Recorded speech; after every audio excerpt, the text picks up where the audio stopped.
Over the last couple weeks, we've done a lot of innuendo about teaching fish how to swim. And it comes from the analogy that it's a lot easier to teach a fish how to swim than teach a fish how to climb a tree. I want to walk you around and show you a little bit of what I see on a daily basis as a business owner and how we're helping these fish swim. Oftentimes, these were the kids in the howl because they couldn't pay attention or they couldn't stay focused and they were too busy. I want to show you what that looks like when they get out of high school, if they even finish high school, and the amazing things that these little fishies can do when they find the talent that's within each one of them. You might already know Connor, and this is his friend Daytona. How old are you, Connor? 15. How's high school going? Mediocre. At best? Yeah. That's cool. That's an experience, yeah. It's an experience. How old are you?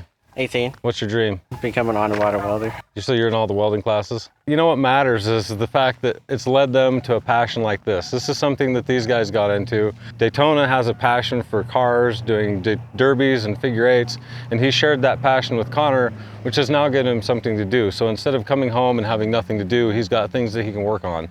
He's feeding his passion while at the same time learning a lot of skills. You're learning how to weld, right? Yeah. We're welding, we're fixing cars, we're engineering new solutions to problems that come up when you have to strip a car down to nothing and still make it run, and then try and make it safe. And so it's really interesting and fun to watch these people and see the neat things that they do and the care that they put into the things that they have passion for. And I will be the first one to tell you, how much do you want to build fence? 0. Are you the heir to the throne? Yeah.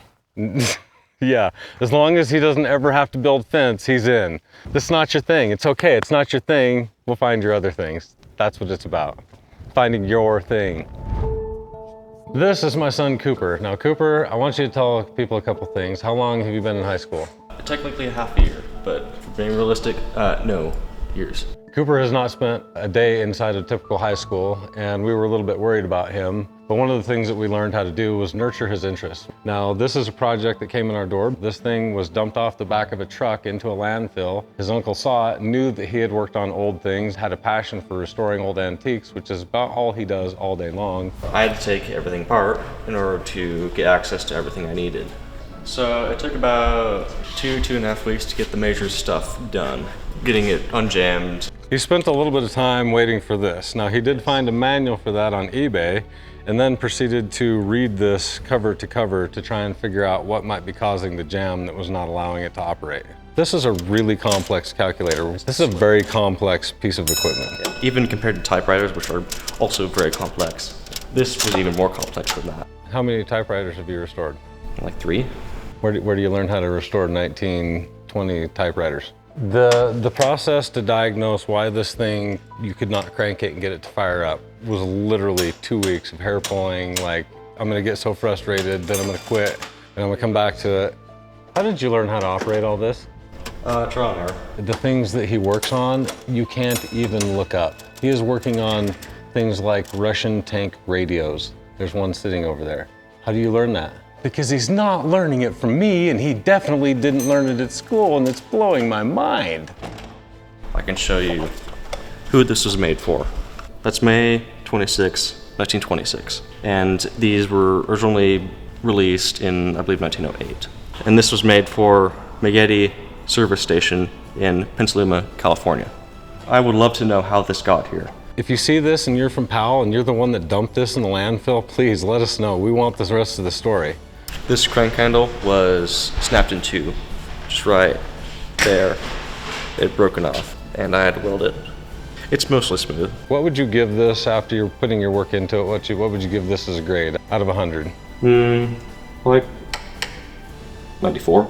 But I want you to know this is done by a 17-year-old kid on a cash register that came out of a dump. Now, if you feel like you really want this thing and it would go good in your place, we're gonna list it on our website right down here. There'll be a link, and he will take that money and turn that into the next project. So if you want to see that and this is something that interests you, there will be a link down below for that. Brodie's another person that came to us via my son. It ended up being one of my son's best friends in Florida. How many days in high school you spend? None. None? I did online school. Ish? Yes. Pretty much just went for sports. One of the things that Brodie does that is phenomenal, and I had no idea until my son started hanging out with him. So I think it was my birthday, and my son comes home one day and he says, "Hey Dad, I made a knife for you." And he made me this little knife, and this is a lime knife, so it's for cutting limes for your beer or whatever. And it's got a bottle opener on the back side, and I was like, holy buckets. I didn't know my son could make knives, and it's got some really fine detail on the rivets there that you'll see. And then the blade's super sharp, and it's got that really neat detail there where they've mixed some metals, and I don't know exactly what they did, but that cool effect. And he learned to do that from this guy. Honestly, it was seeing other knife companies and seeing my father make a few knives growing up, and then made a business out of it because it was a hobby. It took off in 2022. In a couple of years, cleared $200,000 in gross income from it. It was my dream to own a business. I was seeing a lot of businesses that kind of inspired me. I thought maybe that could be me one day. These are all designs that my brother and I drew up on a piece of paper and then designed in CAD. And then we'd send these sheets of steel to a water jet company. And then after their water jet, you have a blank. Your blank needs heat treated and tempered, and then I do wet grinding. You'll go from that to this, and I do all my grinding by hand, no jig. And I don't know if you know how hard it is to try and make a line that's that straight and get that exactly ground that way. That is incredibly hard. I can't even sharpen a chisel when it's perfectly flat. This is incredible talent. And then after that, surface condition your steel and then put on a blade finish. If you're doing something that requires a handle, you go from this to this. I make all my scales in-house. All these have to be symmetrical. I've seen so many crazy handle finishes from you. Like some of the handle finishes and resins and just exotic stuff that can be put on the handle is incredible. So the cool thing about this knife is this is actually the SWI design. Now this is going to be a commemorative knife to celebrate our 10th year anniversary. So we're gonna make 10 of them and we're gonna keep the first one. The other 9 will be available on our website and they will all be themed SWI. So watch out for that. There'll be a link down below when those are available. We're pretty excited about those, and to help support a young entrepreneur getting started in business is super exciting. And the crazy thing to me is that somebody that's this talented is here working in my business. And what I want this to be is a place where people use it as a launch pad, because I don't want them here forever if their talents are bigger than us. I would love to see these people go on to achieve their dreams, and that is the ultimate message of our Finch franchise. That's what we're going to build ourselves around. We want to build ourselves around all these people that feel like they've been marginalized by society and their skills have not been recognized. We want to help young people find their talents, chase their dreams, and do big things. So the company, if you're curious, is Boss Knives, and where can they find you? You can find me on Facebook, Instagram, and then bossknives.com. Yeah, we'll drop all the links right down below, make it easy for you to find them. If you want a good knife or you want a custom knife, he can do just about anything you can imagine, and trust me, the work is minty. Hey, you know this guy, he's also marked, but he spells it wrong, and that's not cool. But what is cool is some of the stuff that he does. Now, I didn't know for a while that you did all this stuff. You've been with us for how long? 5.5 years. Yeah, how was high school? I dropped out, Okay. 9th grade. What do you do for us? I used to be an installer, now I get everything ready out of the Cody yard. He's an organizer. He just... I do a little bit of everything. I detail, I do everything. But what he does when he's not doing stuff for us is this stuff. He learned to do leather work, and it's a funny story because I asked him just a little bit ago, I said, how'd you get into this? He says, well, we were doing a fence for a guy over somewhere and he built saddles. The guy that you built a fence for that does saddles and does leather work that got you into this was one of my very first employees. I think he might have been my first employee. His name's Brian, super good guy over by the theater here in Powell, and he does amazing saddles. Like, this guy's crazy talented when it comes to building custom saddles. So how long have you been doing this after you met Brian? It's been 3 years I've been working with leather. Did you know how to sew? No, I didn't know how to sew, and I sew everything by hand. I do not have a sewing machine. This is freaking insane. Here are the roper wallets. I sew all of these by hand. I glue them, cut them out, everything. I built a wallet like that when I was a sophomore in high school when I first moved to Powell here, and I remember how much work that took, and it didn't look that good, I'm going to tell you. This is a teddy bear, but it's also a coin holder or a credit card holder, whatever you want to use it for. And this is a Cal keychain, which I made into a wall hanger. Dude, that's really cool leather. And this leather is out of buffalo hide. And the crossbody, the leather is actually called Yellowstone buffalo. Cut everything out and sewed everything by hand, put it all together. These are tote bags. There you go. And the wife has been bugging me to make one with the hair on. Then you got another little kangaroo pouch right there. That's what she Look got. At that. Look at that. Where are those little keychains that you had? They're still in the truck. Go grab them. Now, Mark wouldn't tell you this, but let's go follow him out. I'm going to show you something else he does. So another thing Mark Kakmar does for us is clean trucks. He is a detailer. He's worked as a detailer for a very long time, just one of his many talents. But as you can see, this truck is owned by somebody that has not probably washed it and cleaned it in a bit. This thing, I'm going to tell you, this thing was terrible. I would not have cleaned it for him. I'd have said no. But he will turn this truck into the most beautiful work of art when it's all done. And he keeps all of our vehicles looking clean, neat. That's just another thing that he does. He's very good at it, and one of the things he does after hours. The guys will hire him to clean his truck, and he gets to make a little bit of extra money, and it just impresses me how good he is at it. Right there was just cleaned by Mark, and I think he spent like maybe an hour and a half or 2 hours, and it looks brand new. That is it. So if you're in the Powell area and you need a vehicle detailed really, really well, he's not cheap, but he's dang good. My keychains, they're little cows. I made him go get these because I was like, that's amazing. And he's like, you know, my wife made me do these, and they're silly and they're small, but we sell hundreds of them. And where can they find all this stuff if they just really can't? Oh, wow, earrings and stuff too? Yes, I Dang. Mark Kakmar, other work. That's where you go if you need a vehicle detailed. He's not cheap. He is not cheap, but he's good. If you want some good high quality leather works, we'll also drop a link to his Facebook page right down below so you can find it easily. Man, I can't believe people like you work here. Maybe you didn't know it, but right now I'm here with Cade, and another thing you don't know about Cade is he is one of 3 people that operate a little side business because, you know, 20-year-olds, they need work. Honestly, they need work, lots of work, because when they're not at work, they get into trouble and they do things that cause problems. We're not going to talk about that a whole lot, but what we are going to talk about is Tree Crack Services right here, started by Cade and 2 of his buddies right over there. What I will tell you is we're at an undisclosed location because we may or may not be permitted. It's definitely in the county somewhere is all I'll say. But what is really cool is that these guys are so ambitious. It happened because they went and laid some sod for somebody, and then that person down the street says, hey, can you remove a tree? And I don't know how big this tree was, but it was massive. And I'm really glad I didn't know anything about it, but they did a good job. And it was because Cade helped me remove a tree in Florida. He had a really good idea how to go about that and do it safely. So it was that experience with me that taught him how to do this. And now they're out there providing tree services. I think they've done sod, trees, and I think that's really cool. Now, the one in the basket right there, that's bonus son number 1, and we keep adding bonus kids to this organization. And then this guy, he seems to hang out a lot too. He came to us from Michigan, and you probably recognize him from the welding videos because he is welder extraordinaire and also pretty handy at mechanic work. Did you make it through high school? I did. You? Yep. All the way. You did a whole bunch of school to work stuff, right? Yep. Did you weld in high school? How'd you learn how to do that? Just good like that. Just good like that. High school? Yeah, sure. How much high school did you have? 2 years? Ish? Ish. That's if you count 4 hours of TikTok a day. When we saw him doing that in Florida, we said this is not sustainable, and all he wanted to do was go to work. That is a kid that is happiest when he's busy, and he loves it. You want to stay in the fence business? Are you the heir to the throne? Do you want to stay in it? Don't know? I don't know. You don't know. He's in it now. I don't know if I have an heir to the throne, but it doesn't matter to me as long as they're happy. I don't know. Just another example of the young people that come to us doing great things. That's why I really see my vision, and the vision of this franchise being where we help other people get started. I want this to be a launch pad for your next thing, not necessarily that you're stuck here forever, because nobody likes to be stuck at the bottom, and nobody likes to be told that they have no value because they don't fit a certain mold. When you need a swimmer, goldfish look pretty good.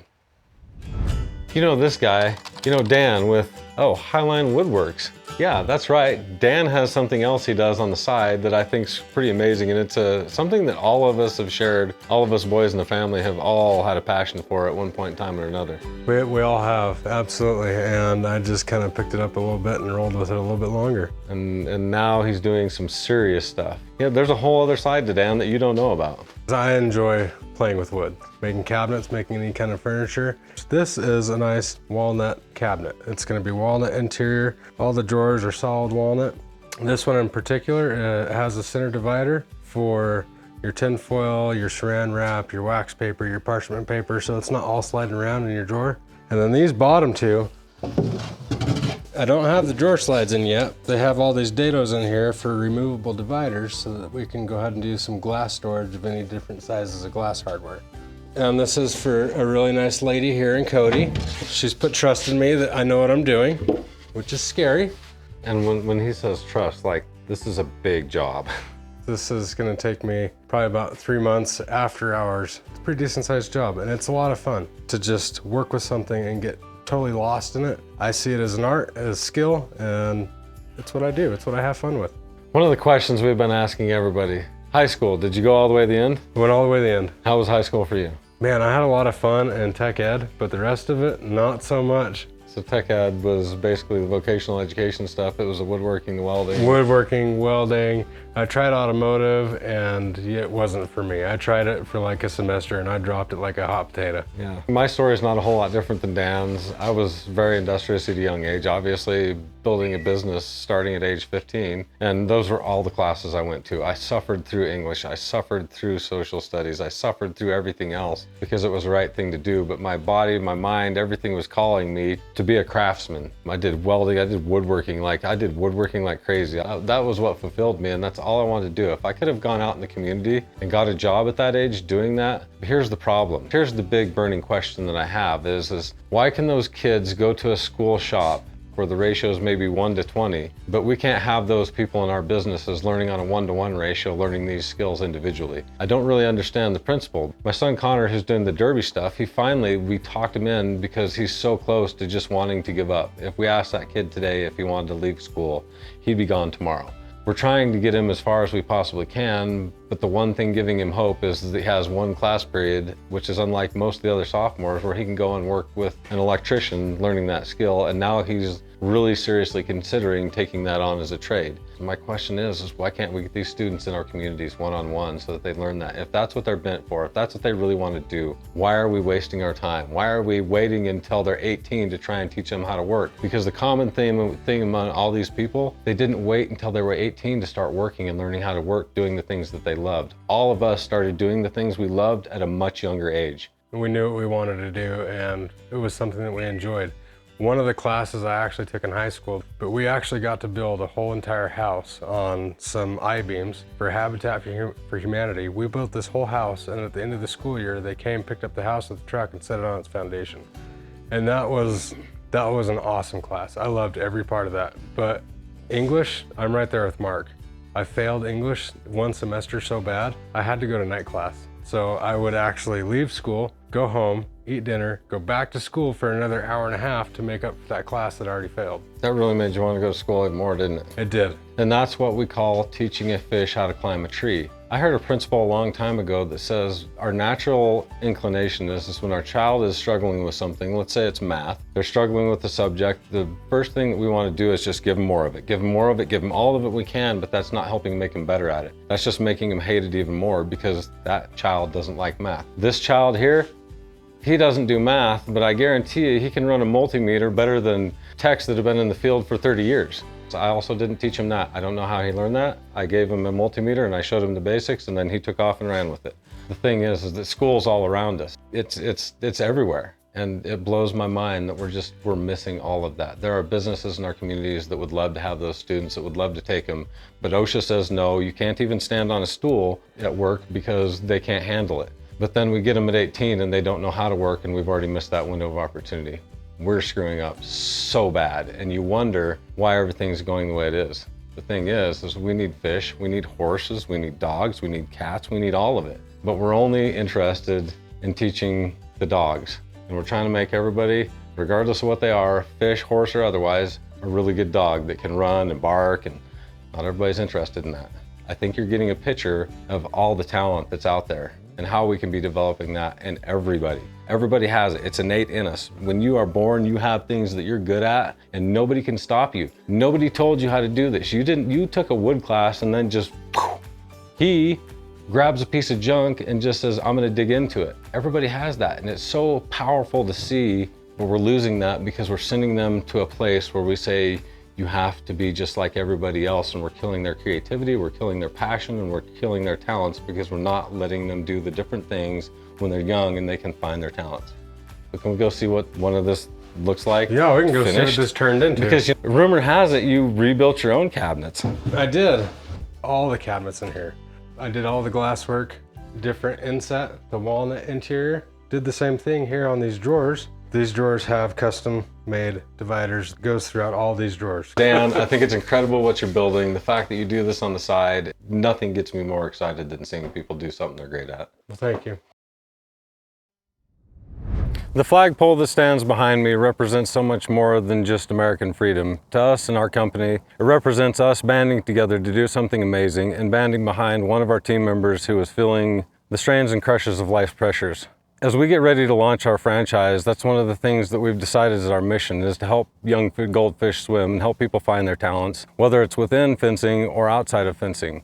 As you've seen, there's many times that I've said that there's people that shouldn't be here. It's our goal in SWI to help those people find their passion and usher them into their next thing, even if fencing isn't it. By now, you've seen some of the amazing things that our teams have been able to accomplish. And specifically, I haven't talked at all about what we actually do and what this channel is typically about, which is fencing. And that's because what I really wanted to get across is some of the amazing things like the structure over here that nobody had ever built before, but they were able to get accomplished. And then if you look over my right shoulder here, you're gonna see an entire shop that a team of our people built. This was done with very little subcontractors. They framed it, they did all the stuff, they managed the project, and that was all handled by people like Amonzo on our team, who we can throw anything at and he'll somehow figure out a way to get it done, regardless if he's ever seen it done before in his life. And it's those amazing people that we get to see come through our business on a daily basis. And some of them have been formally educated. We took a poll in our company just to kind of find this out. Some of them have some more formal education. Some of them never even made it through high school. And it was all raising kids to help me understand and see this. I've got 3 boys, and I don't know if any of them will graduate high school with a formal diploma. Wow, that bee's just gonna sneak in here and buzz around my face. And then we had our middle son, and our middle son was just really struggling, and we think that he has some autistic tendencies, and we were struggling to figure out how to talk to him and how to communicate with him because he had such attention to detail. And this is a child that at 8 years old was able to focus on things that would probably challenge 50-year-olds with the attention to detail. He was building things in Minecraft that blew my mind, and then he was doing Lego kits that were made for adults, 4,000-piece Lego kits, and his school was driving him nuts. He was trying so hard to be excellent at everything and failing at the things that he couldn't be excellent at and struggling. And as soon as we took him out of that environment and we let him focus on the things that are actually working for him, that's when we got to see him blossom. And he brings home these projects, and I'm telling you, it's amazing to watch these little fishies swim when they find the thing that they're good at, because I'm telling you, I can't teach him. There's nothing I can teach him, and he absolutely does not want my help. He wants to learn on his own, and that's his challenge. He wants to solve problems, figure out things on his own. And then I have my youngest son, who now is struggling in school, but he's got a school to work program. He's able to go for 1 hour a day as a sophomore and work as an electrician, getting some experience as an electrician. He is a person that is never going to go to college. He knows this. What greater experience can he get now than doing this? And all I'm asking is for people to open their minds, think a little bit, and the kids that are really struggling and they found a talent that may be outside the system, figure out how we can do that. They should be working with businesses like ours and businesses in all your communities. They should be going from school to work, because we can't wait until we're 18 to start training people. These people are developing these talents much younger than that. Think of all the great musicians and stuff. Every single one of those people stumbled across their talent at a very young age, but it's people like us that don't get exposed to those talents until 18. If I had never been in a shop class until I was 20 years old, I wouldn't have a fence company right now. But it was the fact that in 7th and 8th grade, I had a shop class that taught me that I really like working with my hands. It also taught my brother, who is now an electrician. In 7th grade, he came home, still remember it today. They taught him how to wire some outlets, and he came home and he says, you know what, I'm gonna be an electrician. And today he owns an electrical shop. And that shop is where my son is working at school, and he doesn't want to be a fencer, and that's totally cool with me. If they're never fencers, that's cool with me. I just want them to find the thing that they love, and I wish everybody had that available. We see so much talent here, and it's all around us. And I think so many people think that they don't have a talent. It's unfortunate that they don't have adults in their life that are helping them find the talent, exposing them to new things all the time so that they can find that thing they love. That's probably one of the most exciting things that I've done here over the last 2 years, is watch people develop. That's my message. I hope you have a good dang day.